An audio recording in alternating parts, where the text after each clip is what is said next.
Hi, I'm Dr. Ashoojit Kaur Anand.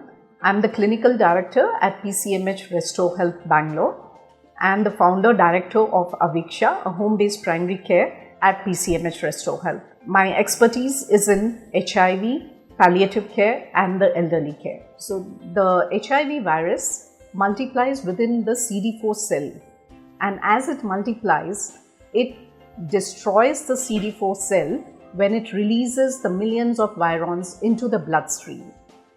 These are the antiretroviral drugs, those are the medications for the HIV, work on these viruses by stopping their multiplication. At times, one of the viruses enters the CD4 cell and does not multiply but lies dormant within the CD4 cell. That means it lies silent without multiplication.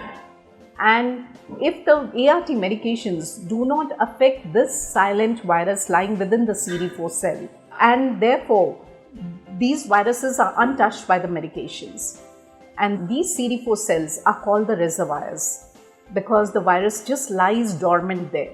When ART medications, if at all, are stopped for 2 weeks or longer, these viruses start multiplying within those dormant reservoirs, the CD4 cells, and that's when the person has the high viral load again.